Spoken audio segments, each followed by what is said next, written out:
We already looked at the most interesting formable nations, now let's look at the strongest. Here are the 5 strongest formable nations. The start date has all of the Scandinavian nations as minor powers. But by all of their minor powers combined, perhaps they'll have a more internationally relevant time. Click that button to unify the Vikings and strike fear into Western Europe once more. At the start date, the Scandinavian nations combined have a little less than 7.5 million population and a little less than 10 million GDP. All this puts you just outside the great power range, being the top-rated recognized major power in the world. Scandinavia does have a very literate population, so invent some talking trash cans or something, I don't know. Next up, 2 Sicilies, it's a lie, I only counted 1, and Sardinia-Piedmont are both pretty strong. But what if they unified that strength against the antipasta forces of the world? Well, it's a boot. Time we all come together before we regret not forming the Spaghetti Empire. A unified Italy at the start date does cross over the great power benchmark.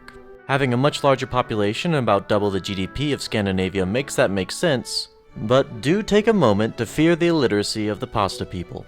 Whoa, we're halfway there. I'm living for this prayer. Subscribe to the channel, and we'll make it, I swear. The third formable on our list is definitely the hardest to form legitimately, and Krakow is a lonely contender for formation at the start date.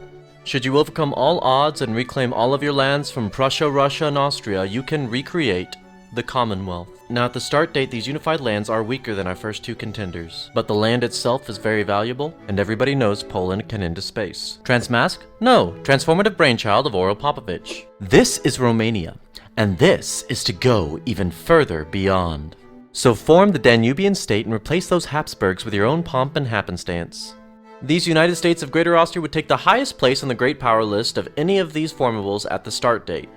It has a pretty decently sized population, GDP, and as it used to be mostly Austria-Hungary, it has a pretty oversized military. And finally, the East India Company is strong, but what if instead of a colony, India was its own independent nation? Unify Hindustan and make India by the Sikhs ran, and you'll have the strongest formable nation on this list by far. While here we're unrecognized and technologically behind the rest of the world, we still have the 2nd largest GDP in the world and 2nd largest population.